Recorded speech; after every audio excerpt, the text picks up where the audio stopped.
Bienvenidos a esta teleclase de Universidad en Casa. El día de hoy vamos a compartir un proceso de enseñanzas y aprendizajes en el marco del programa de iniciación universitaria, específicamente el núcleo Pensamiento Bolivariano. Recordemos que Universidad en Casa es el programa central del Estado para garantizar que los estudiantes universitarios de Venezuela puedan cursar estudios desde sus hogares y que la cuarentena social voluntaria a la que nos convoca el presidente Nicolás Maduro no afecte la formación de los profesionales. Esta es la clase número 10 sobre el nacimiento de la Quinta República, la constituyente originaria, leyes habilitantes, golpe de Estado y nacimiento de las misiones, donde desarrollaremos 3 contenidos que veremos a continuación en nuestra pizarra digital. En primer lugar, identificaremos cómo se conforma el nacimiento de la Quinta República. En segundo lugar, la consolidación de la Asamblea Nacional Constituyente originaria. Y tercer punto, revisaremos los elementos que implicaron la promulgación de leyes habilitantes y el golpe de Estado en el 2002. Y de igual forma, las misiones sociales como respuesta al golpe de Estado. En ese orden de ideas, los objetivos principales de esta teleclase son ¿qué implica refundar la patria y el surgimiento de una nueva república? ¿Qué importancia tiene la consolidación de una asamblea constituyente y sus respectivas leyes?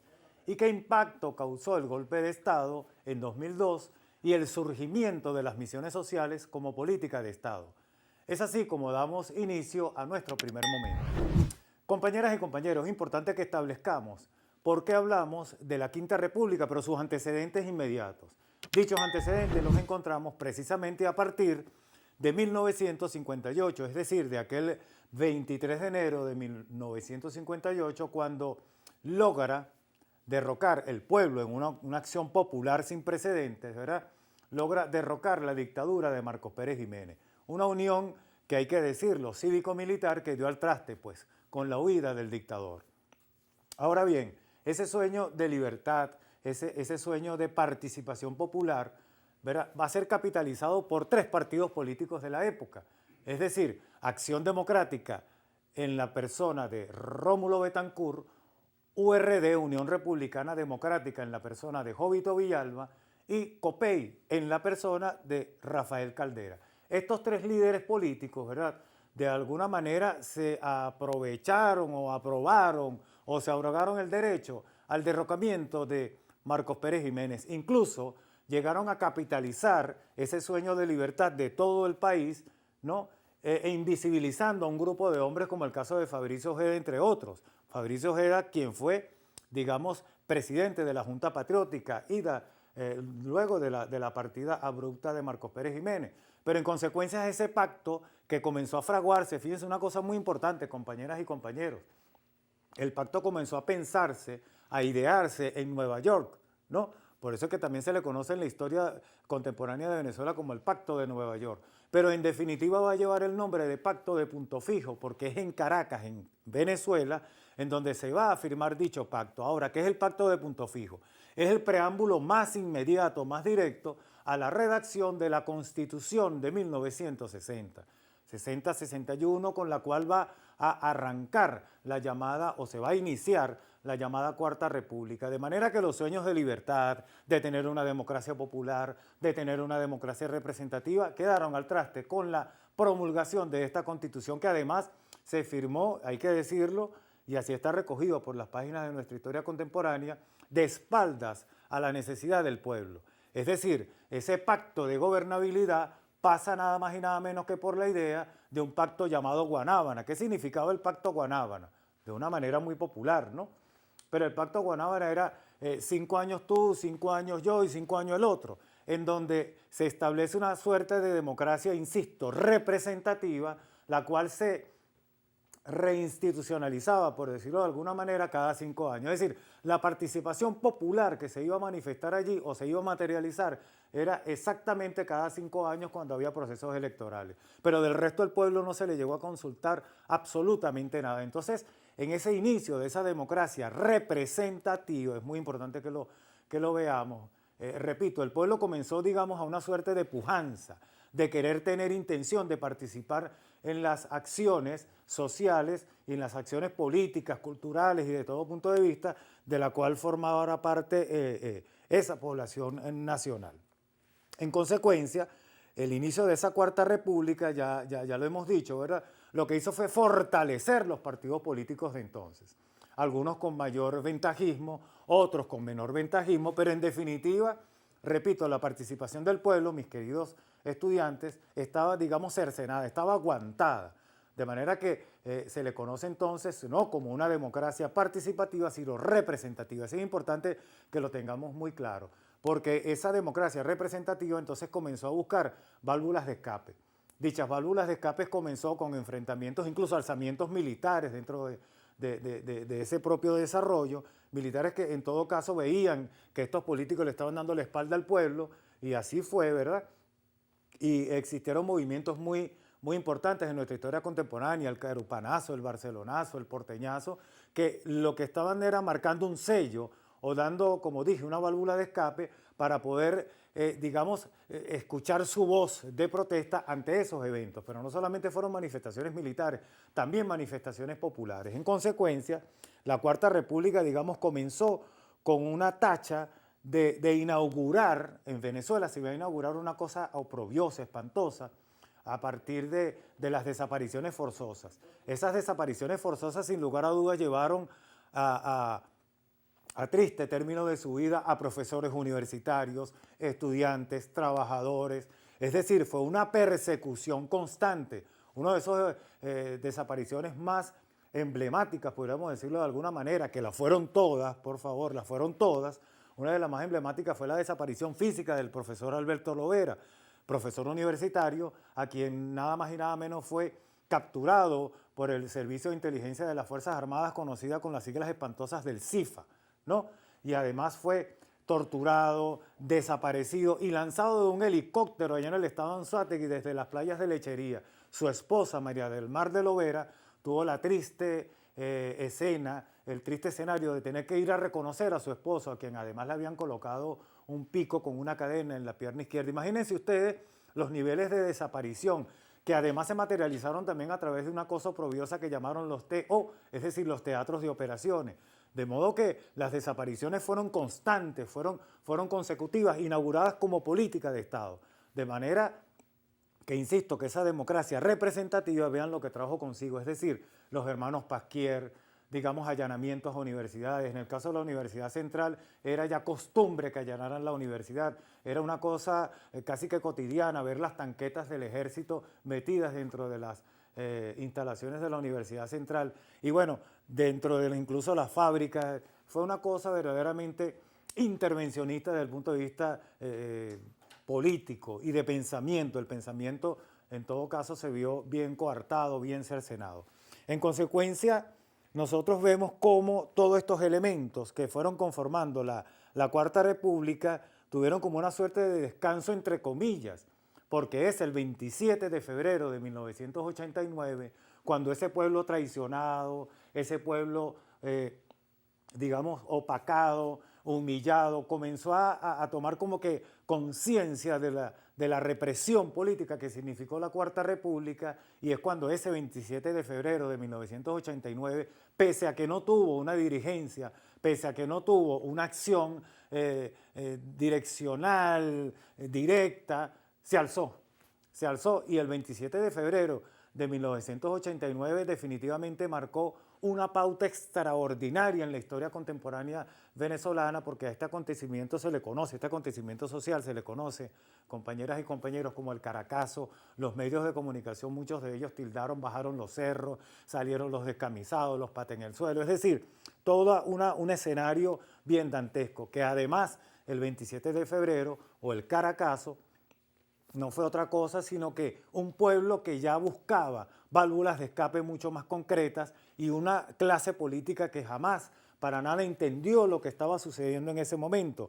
Y peor aún, esa clase política que no entendía lo que estaba pasando, comenzó a descalificar a ese pueblo, a descalificarlo de una manera muy brutal y con una represión desmedida. Es decir, la acción militar que tuvo el 4 de febrero como respuesta a aquella protesta social que lo que estaba buscando era un espacio de que se le escuchara, ¿no? La voz propia de ese pueblo se tradujo fue en una represión brutal, ¿verdad? De lo cual hay testimonios, no solamente documentados, históricos, sino aún persisten las documentaciones desde el punto de vista oral, es decir, de nuestra historia oral. De esta manera culminamos con el primer momento y pasamos al segundo momento de nuestra teleclase. Bien, fíjense que después de los sucesos del 27 de febrero de 1989, se va a producir, ¿verdad?, esos cambios bruscos políticos en Venezuela. Carlos Andrés Pérez va a ser destituido el 20 de mayo de 1993, ¿verdad? Quien va a culminar su periodo político va a ser el historiador Ramón J. Velázquez. Pero antes de eso, fíjense que hay un dato bien interesante, dato que aquí hemos estudiado, que es el alzamiento militar del 4 de febrero, comandado por el entonces teniente coronel Hugo Chávez, ¿verdad? Entonces, eso marca una pauta. El 4 de febrero es una consecuencia directa del 27 de febrero del año 89 y es una consecución de cosas, una prosecución de cosas. Es decir, 27 de febrero del 89, 4 de febrero del 92 y por supuesto la destitución de Carlos Andrés Pérez, quien va a asumir una vez más la presidencia de Venezuela en unas elecciones presidenciales. Va a ser el doctor Rafael Caldera, con un grupo político al cual se le va a llamar chiripero, y bueno, es la continuidad de esa democracia representativa.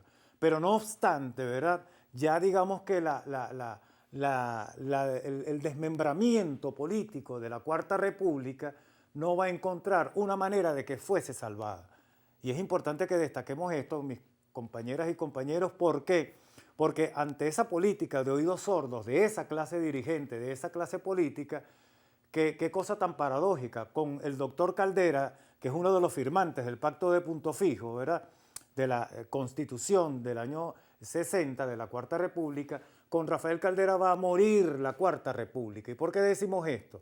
Porque al ser indultado el comandante Hugo Chávez, ¿verdad?, y todos los que participaron en la asonada golpista del 4 de febrero del 92, el teniente coronel Hugo Chávez entonces decide ir al terreno político, ¿verdad?, medirse en las urnas políticas, y pese a todas las trampas, todas las artimañas que establecieron los gendarmes de la Cuarta República entonces, ¿qué va a suceder? Que es electo presidente Hugo Chávez, como en efecto lo fue para ser presidente de la era post-Cuarta República, ¿no? Entonces, ¿cuál es la promesa electoral que hace el comandante Hugo Chávez en consecuencia? Llevar al país a una constituyente, es decir, cambiar el estamento institucional por un estamento novedoso, por un estamento que le diera participación política, ahora sí, a la población toda, y que la población venezolana comenzara a tener voz propia. En consecuencia, ¿verdad?, a la llegada de Hugo Chávez al poder en 1998-99, ¿qué va a suceder? El primer decreto, la primera participación pública del presidente, ya presidente Hugo Chávez, es cumplir su promesa electoral. ¿Cuál fue su promesa electoral? Consolidar, crear, redactar una nueva constitución. Por tanto, se aprueba la Asamblea Nacional Constituyente. Dicha Asamblea Nacional Constituyente va a ser ratificada por el pueblo venezolano, ¿verdad?, porque al redactarse la nueva Constitución, al adaptarla a los nuevos tiempos históricos, no solamente se está, digamos que, superando la Constitución del 60, sino que además se está enterrando definitivamente a la llamada Cuarta República. Entonces ese surgimiento de la Quinta República, ¿verdad?, va a tener consigo una partida de nacimiento, y esa partida de nacimiento va a ser precisamente la Constitución de la República Bolivariana de Venezuela, que con un articulado de 350 artículos, ¿verdad?, va a dar cuenta de lo que es la verdadera democracia participativa, representativa, pero protagónica. La Constitución de la República Bolivariana de Venezuela es la única constitución que tiene in situ en su articulado la posibilidad de poder, digamos que, derogar al presidente, es decir, de deponerlo a través de un referéndum revocatorio. Eso no lo tiene otra constitución en el mundo. Y esto es importante que lo conozcamos, compañeras y compañeros, porque es una constitución tan democrática ¿verdad?, que le da prevalencia, que le da participación a la sociedad. No en balde, su artículo 4 establece que la soberanía reside en el pueblo, es decir, el pueblo es el que tiene participación, pero además esta Constitución, ¿verdad?, que es la única aprobada, repito, en referéndum, donde los venezolanos dijeron sí aceptamos esta Constitución, ¿verdad?, es la Constitución que además va a exaltar el nombre de Simón Bolívar porque precisamente, repito, se le llama Constitución de la República Bolivariana de Venezuela. Pero además tiene un artículo último, que es el artículo 350, que vaya que hay que interpretarlo, reinterpretarlo, reestudiarlo y no tomarlo de manera olímpica, como hay algunos actores, incluso políticos, que quieren tomar el artículo 350, que es el derecho a la rebelión, ¿verdad?, ante un gobierno que esté institucionalizado y que no cumpla con los estamentos sociales, con los ofrecimientos sociales que se dé. Es decir, la Constitución de la República Bolivariana de Venezuela obliga a los gobernantes, obliga a sus gobernantes a que no sea solamente respetada, sino que se cumpla a cabalidad todos los postulados de dicha Constitución. Establece la incorporación de los pueblos indígenas, una cosa que no estaba ampliada ni está materializada en muchas constituciones de nuestra América y mucho menos del mundo. En consecuencia, establece un papel preponderante para la mujer. Es decir, es una constitución verdaderamente de inclusión. Por eso no dudamos en decir que la Constitución de la República Bolivariana de Venezuela es una de las más democráticas y es una de las que tiene un espíritu verdaderamente participativo, protagónico, que más adelante vamos a desarrollar y vamos a ver cómo la Constitución marca la ruta, marca el rumbo, el norte de lo que es la participación popular. En ese sentido, encontramos que el establecimiento de esa Constitución lleva consigo leyes que rinden culto, ¿verdad?, al verdadero poder popular. Una de esas leyes emblemáticas que nosotros no queremos dejar de lado, y yo en lo particular porque me gusta mucho ver cómo en el estudio de la historia, mis queridas compañeras y compañeros, ¿verdad?, hay leyes que definitivamente marcan en la oligarquía establecida o en esas oligarquías enquistadas, en esos grupos sociales que defienden su propio estamento, como marcan una pauta.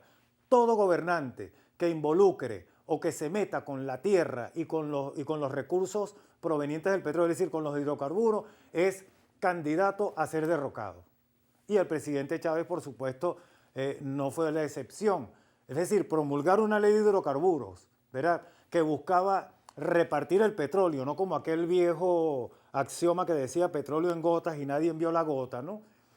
Los venezolanos nunca vieron esa gota, entonces hablar de la ley de hidrocarburos era democratizar la reconversión del petróleo, es decir, llevar el petróleo al pueblo, materializado a través de instituciones, de políticas sociales, de políticas culturales, de políticas educativas. Entonces era una verdadera acción política. Eso comenzó a incomodar, digamos, al establishment, pues es decir, el establecimiento político de entonces conservador, oligarquía rancia en todo caso.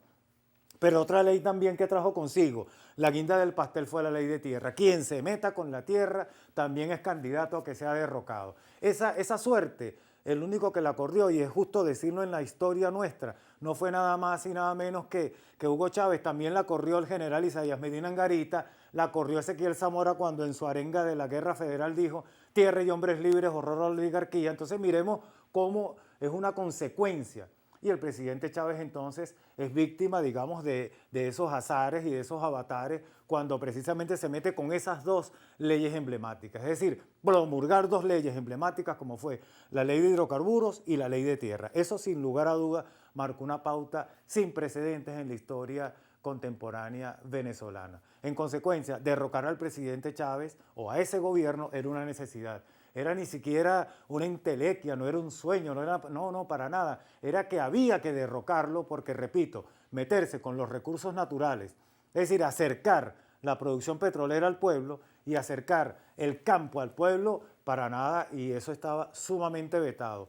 Por tanto, el golpe de Estado del 11 de abril del 2002, ¿qué va a significar? Repito, una respuesta de los grupos económicos que no estaban de acuerdo ni estarán, ¿ya?, con que el petróleo o los recursos provenientes del petróleo o cualquier otro tipo de recurso y que la producción que pueda estar en manos del pueblo sea dada de manera equitativa. De esta manera, concluimos con el segundo momento y pasaremos al tercer y último momento de nuestra teleclase. Bien, todas estas acciones en consecuencia entonces van a tener una participación decidida por parte de los grupos empresariales y de los partidos políticos de la llamada Cuarta República. ¿Por qué decimos esto? Porque fraguar el golpe de Estado del 11 de abril se va a materializar. El 11 de abril, digamos, es la consecuencia directa de quienes no querían un cambio, digamos, drástico, un cambio radical en Venezuela en cuanto a su política social, educativa, económica, cultural, desde todo punto de vista. De manera que los empresarios, ¿verdad?, van a convertirse, digamos, en los protagonistas políticos, van a sustituir incluso el poder empresarial, el papel de los medios de comunicación. No obstante, son los medios de comunicación los grandes cómplices, ¿verdad? Los medios de comunicación social en Venezuela, de manera nacional, por supuesto, pero también de manera internacional, son los que van a ser los grandes cómplices del golpe de Estado del 11 de abril del 2002. ¿Por qué decimos esto?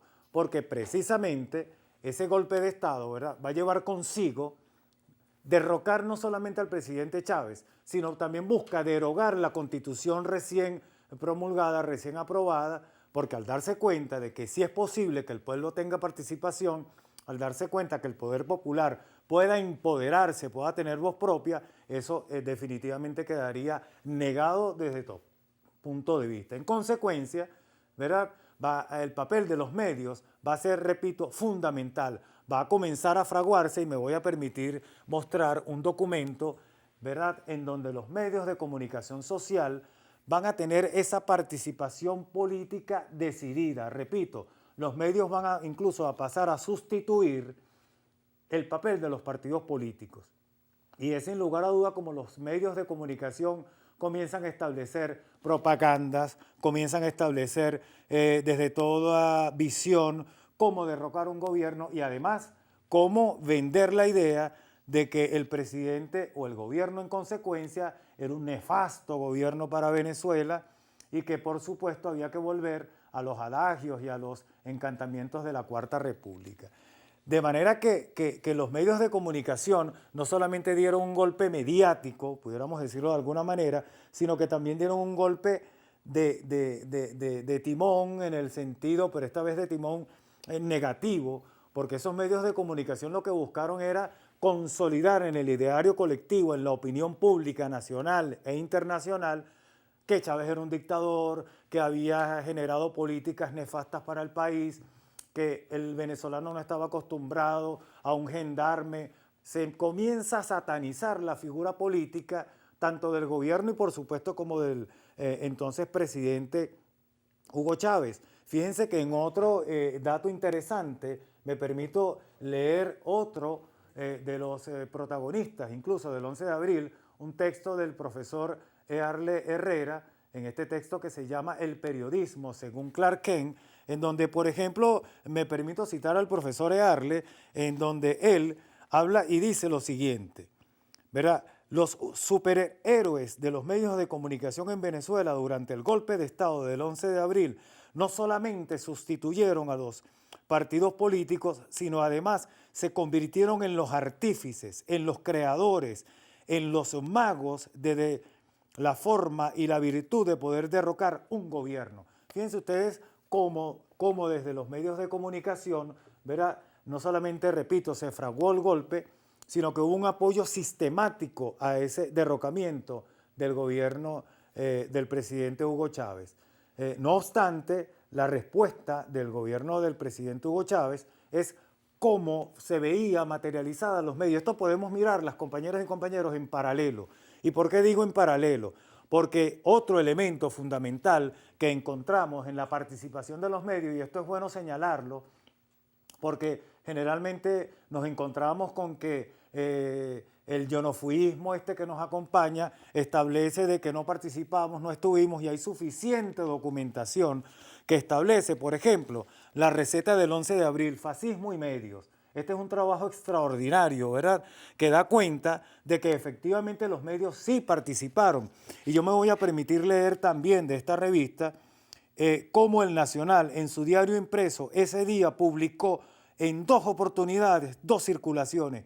Vaya que es interesante, porque los rotativos o la rotativa de esa época era de un solo periódico por día. Ellos publicaron dos en donde incluso dicen la batalla final será en Miraflores. De manera que vemos y queda claro cómo los medios de comunicación, ¿verdad?, tuvieron una participación muy decidida, muy clara, muy protagónica. Y repito, esto es importante que lo conozcamos para poder entender, ¿verdad?, que en la historia contemporánea de Venezuela, el derrocamiento del presidente Chávez el 11 de abril es el primer gobierno que es tumbado primero mediáticamente y luego militarmente y por supuesto políticamente.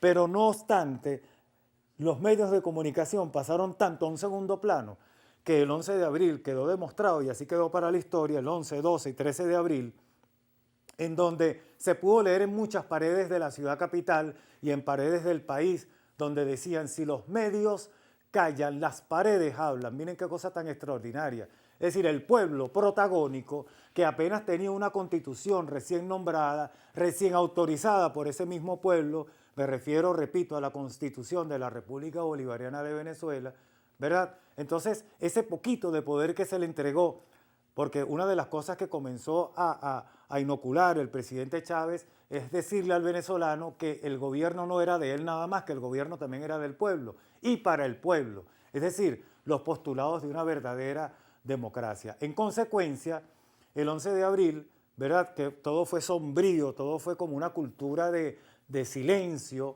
porque precisamente los medios de comunicación se encargaron de pasar cómics, de pasar otro tipo de cosas, incluso las pocas apariciones que tuvieron los medios de comunicación en general en cuanto a referirse al golpe, era mostrar una sola cara de la moneda, cosa que después fue estudiada. Hay mucho trabajo que todavía puede establecerse, investigarse al respecto, ¿no?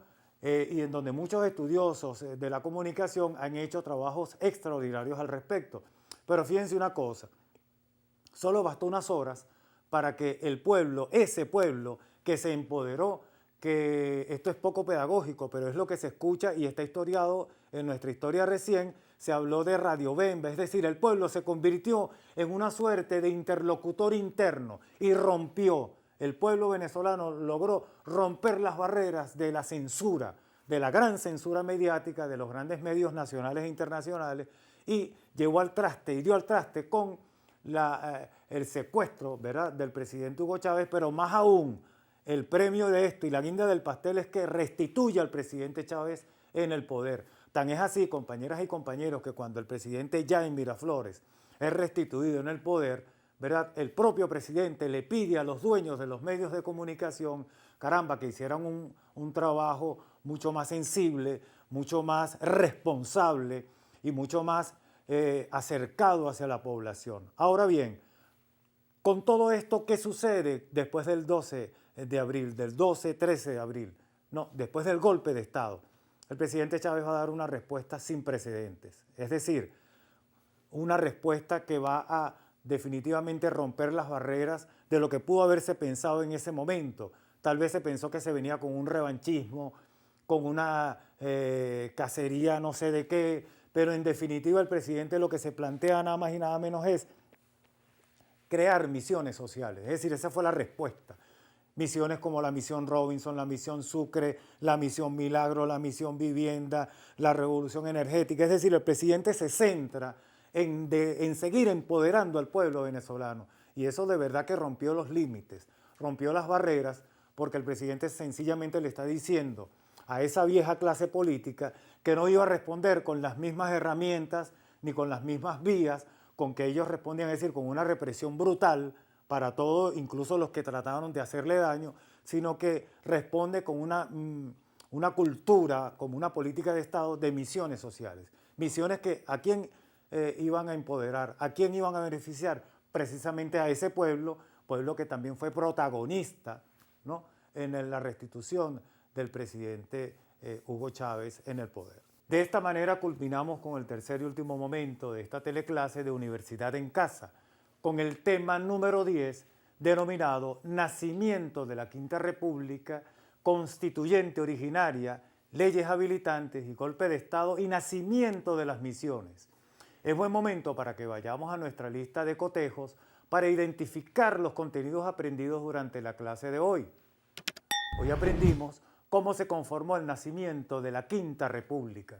Analizamos cómo se consolidó la Asamblea Nacional Constituyente y revisamos la promulgación de leyes habilitantes, el golpe de Estado de 2002 y el surgimiento de las misiones. En nombre de todo el equipo de Universidad en Casa, ha sido un placer compartir esta teleclase de hoy con todas y todos ustedes, estudiantes universitarios que están allí en sus hogares. Recuerde que deben comunicarse con sus profesores o tutores en su universidad con el objetivo de recibir las actividades de evaluación correspondiente y profundizar en los temas abordados el día de hoy. No olviden seguirnos por nuestros canales de Telegram y YouTube Universidad en Casa. Hasta una próxima clase.